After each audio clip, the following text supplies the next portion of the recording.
I'm very glad to introduce our NIE, so related to this year's the theme, climate change resilience. So first of all, I'd like to thank to the IES official and especially the Professor one for setting up this wonderful place here. So let me start my presentations. As you see that this is like maybe the background, the route shows the Homo sapiens route, the movement routes out of Africa. And can you expect the star mark on the screen? This is my world tour site. So I love the traveling and also I love the wilderness area. So the reason why I studied ecology is the same reason, because I love the natural environment. So this is the Moreno, the glacier. This is very the location is the southern part of the Patagonia. So this is very important place for you can feel the global warming in this area. So let me introduce briefly my institute. My institute is National Institute Course. This institute was established in 2014, maybe 30 years ago. So we have 3 centers. Main center is located in the southern center, and another 2 center located in the northern east and the southeast parts. So we have 600 personnel. So my institute has 3 roles for our government. First role is research, and the second is exhibitions, and the third one is the education. So half people, 300 people, do research in my institute, and another half is for the exhibition and the education and management. This shows some diagram of our research area. The main research area is the biodiversity. Biodiversity is the fundamental research area in my institute. And another 2 things, climate change and ecosystem services emerging research area. So we wanted to do this research for supporting our government policy. So to do this research areas, we did a lot of survey and monitoring project we have. So in the fundamental, the research project is National Ecosystem Service. In this one, I will introduce this survey project, and we have different kind of survey and monitoring project. So from this survey, we collect data and we store this data to the information service platform EcoBank report, and then provide this information for supporting our policy. And also we have another collaboration work with international cooperation organization and also another countries just like Neon and Toronto. We have some MOU to collaborate with other the international research centers. So this is some brief diagram of our research area. So I'd like to give some information. Our survey and monitoring project is through one, and another final one is our application from this survey and monitoring. You can, yes, already knows that the climate crisis is very important since the recently the heat wave in Europe is many people suffered by from this climate change crisis. So in the underdeveloped and developing and developed country people, they always suffer from in this country. And also we have another crisis, the biodiversity crisis under development. Also the climate change is also another stress factors to the biodiversity loss. World Economic Forums, they estimate in near 10 years, maybe what's risk is most important in the globally, first one is climate change, and the second one is biodiversity. So the reason why we are opposed to biodiversity and also climate change, this is the big risk in the global. So this shows the world, the global biodiversity hotspot. Many hotspot is located in the equator nations, maybe including the South Asian, and also another the Africa and the Central and the South America.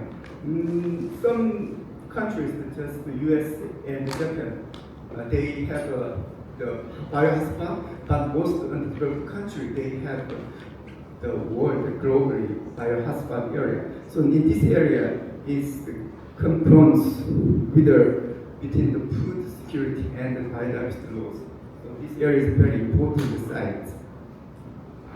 So anyway, globally, the 10 million species in the recorded, just only 15 species. 15% of these species are recorded, but 80-30 is not recorded. So we lost a lot of species, and unrecorded the species we lost in these times. Compared to global biodiversity, so in Korea we have just only 60,000 species in the record. And this slide shows that when we compare the species extinction rates compared to the past year, maybe when we saw that the possible record, this recently we lost a lot of the species loss compared to the past years, maybe 1,000 times past extinction rate is. But in the 100 years, maybe the extinction rate is the more 10 times than current times. The main reason is humans, and also the climate change is very driving stress to the biodiversity extinctions. And this shows the worldly the extinction risk under climate change. Maybe Asia is the middle state, but Africa and Australia is the higher rate extinction risk under climate change. This slide shows our Korean states and the climate change risk and biodiversity. This location is the mountain, the top of Mountain Hala. Maybe I guess some people visited in this area because 2 years ago, maybe the IES, the health in Jeju Island, maybe I guess you visited already in this area. Also in here we have the Avis Koreana, it's very unique trees, and we call it Christmas tree, and this is very famous trees in Korean people. The Korean people, they can feel the climate change, climate crisis in the water shortage and the heat wave, but they didn't feel the biodiversity loss and the climate change. But when they visited the top of this mountain, the tree habitat is damaged by this under climate change. So the biodiversity under climate change is also something influence on the human, the Korean people's mind. So first I will introduce the basic National Ecosystem Survey. So underlying this National Ecosystem Survey is basic, fundamental national scale survey. We collect the whole ecosystem data, including the wildlife and the vegetation, and also the topographic features. So we collect all kinds of this data, and then we also did others, various kind of the survey, just like endangered species, the survey, and also invasive species survey. So we include this data, and we provide to the government. In this case, we make the ecological and the natural map. This map is the natural biodiversity. The assessment is created. This is very important map because in EIA, environmental impact assessment, we need this map to assess the environment impact over the development on the biodiversity. So whether the company they wanted to get the permit from government, they have to test this EIA process. In this EIA process, this map is very crucial criteria to permit the development or not. So this map was produced using our National Ecosystem Survey and other survey data. So we surveyed national scale for every 5 years. So every 5 years we cover the whole country's survey data. We have 3 types of the survey designs. The first one is vegetation. Basically, we survey the vegetation in forest area and the fauna and the flora and the taxonomic groups collected based on the basic map, topographic map. The topographic map, the grid size is 1 to 25,000 scale national base map. So this grid shows the base map grid size. So we classify the 5 zone, and every year 1 zone collect. And the aquatic organism, just the fish and invertebrate species, they were collected along the stream area. So this stream is our survey scheme of our National Ecosystem Survey. And to do this survey, we have a lot of expert surveyor. So I think about 700 people, they are joined our survey project. So, but in this time, it's very important pace, because young people, they don't like to go to the field. So they wanted to get some safe and comfortable jobs. They want to go outside. So in this is the means that the surveyor peoples are decreasing. So in this case, the government and my institute, we wanted to collect more data. We need more people, but the population is decreasing. So in this case, we wanted to adopt a new technology, just like the drone. And in here, maybe this shows the drone aerial image to classify the vegetation. We survey the vegetation. Maybe we use the drone imaging, and we use the camera. And also in the camera is detected the mammals movement, and also we installed the zone meter for the survey. And also we use the drone, the high spectral imaging, to classify the tree. And also we use LiDAR scanning data. The LiDAR data shows the structure of the forest, and also sometimes the structure of topographic features. So we get the LiDAR data, and we can classify in more detail the vegetation types. And I already mentioned the exports, the peoples, the number is decreasing. In this case, we wanted to adopt another survey group. We call this one is a citizen science. So in most cases, we collected the data from the expert, but in these times, we use the citizens to collect the data. And to collect the data from this, we deploy the mobile system to the citizen, and they carry this mobile system in the field, and they collect the data and send this data to our server. So we collect that data, and experts classify and verify this data is we can use or not. And these systems we already implement. So you can see the light image shows the red dot location is collected by the expert, but yellow dot is collected by the citizens. You can see the citizens, the collected data peeled out the vacant empty space of the expert the data set. So if we combine these two data sets, we can get more detailed data in that locations. Second one is long-term ecological research.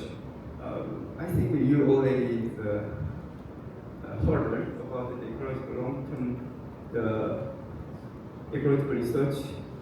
In Korea, we also did this LTER research 20 years ago, and every 10 years we did long-term research. In this year is another third phase, the first year. So we can develop and expand this long-term research to comply with the climate crisis on biodiversity.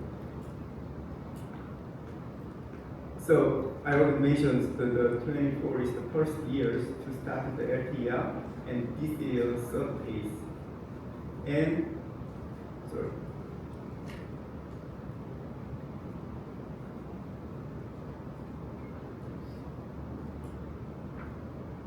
Yeah, this map shows the location of long-term site. From LTR sites, we collected the data in this site, the carbon, the cycle, and also another taxonomy groups, the border and the vegetation and the insect. We collect this data and we compare the trends of population change under the climate change, also others human development. So this shows the Jumbo Mountain super site. You can see that each location have our collection schemes for each types over the fauna and the flora. And the center, we installed the super site, the towers. So in these towers, we installed a lot of the sensors. And at the top of the carbon sensors, and we collect this data and we investigate and we analyze this data and provide it to the expert to see the trend of the carbon change. So in this one is the carbon monitoring site. So we have the three sites, the Jumbo, and the Namsan is located in the Seoul metropolitan area. So we wanted to compare the natural site and the urban site, and also another one is NIE. So we installed this carbon cycling towers in NIE. So we educate this site and we test all kind of sensors in our NIE, and then we installed the sensor to the other super sites. So this shows the monitoring diagrams. Yes. First, any covariance system is the carbon cycle, and the tree biomass, we collected the tree biomass data, and also we collected the data from the soil. So we combine this data, we can see the carbon cycle in depth locations. So using this data, so we can build some carbon cycle modeling, and we can verify our model using this data. And this shows the biomass and also the soil respirations monitoring. Another one is the National Ecosystem Observatory. This is a similar some LTER, but you already heard about the LTER in US and the NEON in US. This LTER and the NEON is something, they are different purpose to collecting the data. The LTER is sometimes we collect the data, the similar one, but the many experts, they have to visit that area to collect the data. Sometimes seasonally and sometimes the monthly they have to visit it. But in these times, we have a lot of high technology sensing methods. So in these times, we installed many sense networks and locations that we collected the real data. And in these times, National Ecosystem Observatory is very important season. This is the second our monitoring system. LTR is also the NIE project, but in National Ecosystem Observatory, this time the government, they did this project, and so they funded the money to our NIE to install this observatory. So this scheme image shows the diagram of observatory system. You can see the equipment installed in these areas, and we can get the data by real time. And that this sends to send this data to our server, and we can collect this data, and also we analyze this one and provide this information to the public. Just like another expert, they wanted to use this data, so we wanted to install this the site in our nations. We have three types of sites. One is to shoot site. This shoot site is located by the climate zone, and second, the local sites is classified by the ecosystem types. Another third one is two mobile. Two mobile observatory means last year Korea have a big forest fire. So in this case, after the forest fire, the ecosystem and habitat is devastated. In this time, we wanted to know after fire how the nature they recover. And in this case, we wanted to monitor this site. So in this case, we used the mobile observatory. So this tower is our standard observatory towers, and we install our tower lights. Picture shows our new observatory tower site, and the left one is existing monitoring towers, including the other institutes. So you can see that some spaces they are empty area for monitoring, just like the south east part is the empty one. So we wanted to install our new observatory sites, and so we wanted to cover the whole country, including the other existing sites. So in this monitoring, we wanted to three types of data. So the first one is natural environment, just like hydrology and soil water. And the second one, geochemical cycles. In this type, the carbon and methane. And the third one is virus monitoring. In this case, the population and some biodiversity and the penology is important collecting data from our new monitoring system. This shows for each site the monitoring area, and this one is more detailed content monitoring items for each shoot site and also local site.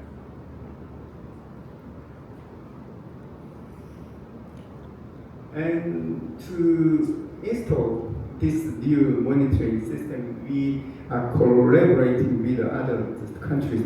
Just like this monitoring system is very similar to NEON in USA. So we are collaborating with the NEON export, and also we are collaborating with the Austrian export of the CON system. So we learn their existing experience, and then we install our Korean networks to share their experience.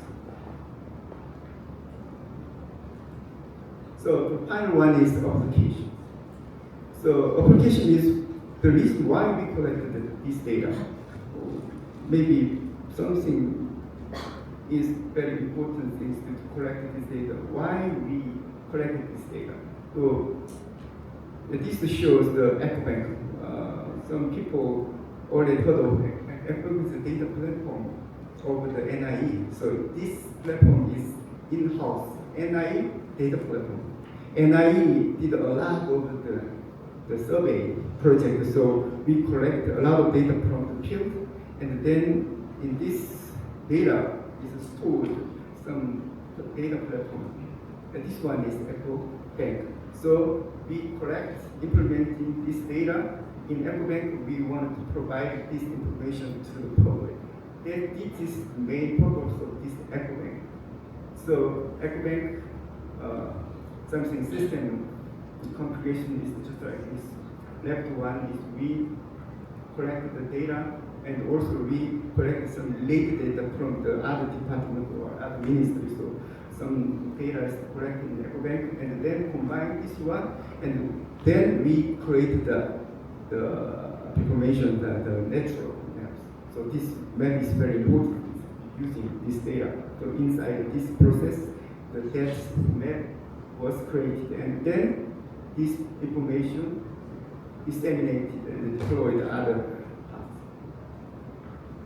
And this shows the process of the collecting to the service. So left one is collect the field and implement the database and analysis and provide information using the data platform EcoBank. You can go to the EcoBank site, so you can type the EcoBank in Korean.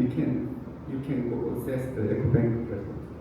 And another one is the integrated ecosystem information system. This is something different from EcoBank. This is implemented by our government. Our government want to comply with the climate change, and also they wanted to combine whole climate data and also whole ecological ecosystem data combined in one server, and they wanted to provide this information to all of the country. So in this case, in EcoBank store only NIE data is main data platform, but in this platform is the whole kind of climate change and ecosystem data from other ministry and other departments. So we collect this data in platform, and then we analyze the climate change impacts assessment, and then we provide this information to the decision makers, just like the many local government. They have to prepare the climate change adaptation plan. In this case, they need some information about the climate change impact.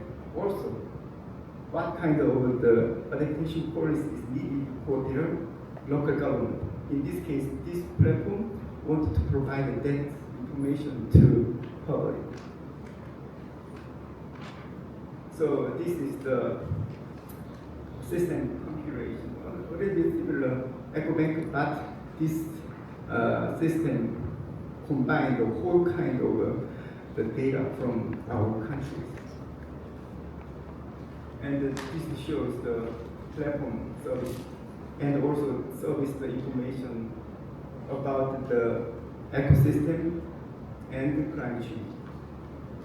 And the last one is climate change impact assessment. This is the national R&D project. So our country, they wanted to give the climate change impacts and vulnerability assessment to local government.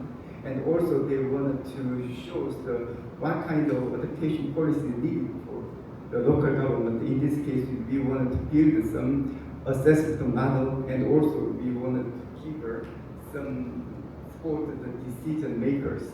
So in this research is focused on the build modeling and some assessment system. So you can see the left side is data part. This part is already mentioned EcoBank and integrated system. They store the data, and I can access that database and I can get the data. And also, bottom one is different kind of sectors, like the water and the forest and oceans. They also assess the impact. And we combine this data and model the ecosystem risk assessment, and then provide this data to the decision maker. This is the center is the modeling framework.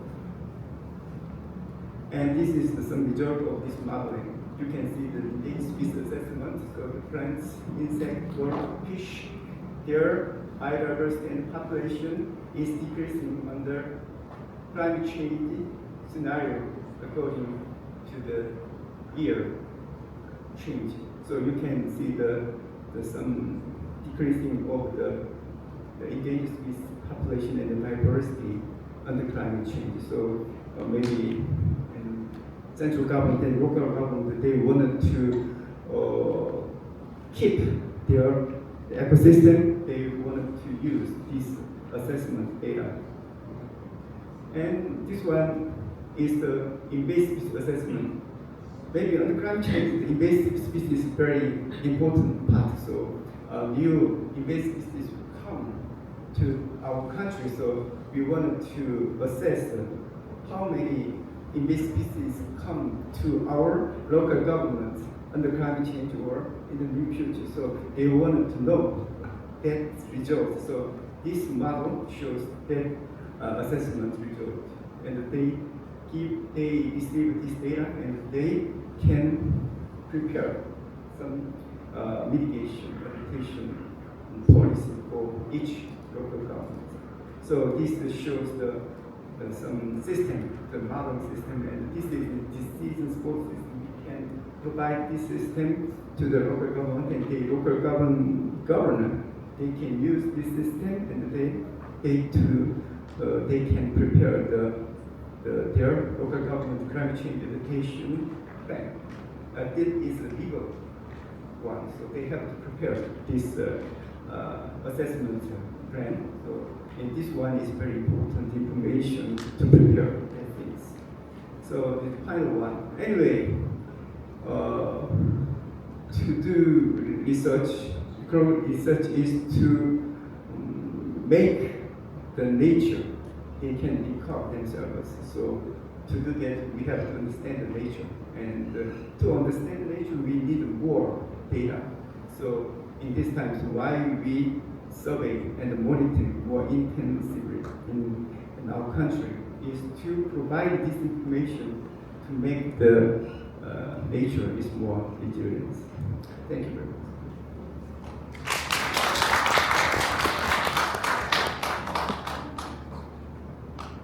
Thank you very much, Dr. Seo Changwan, for that presentation. Okay, for our next presenter, may we invite Professor Moin Kim Roy, Rector of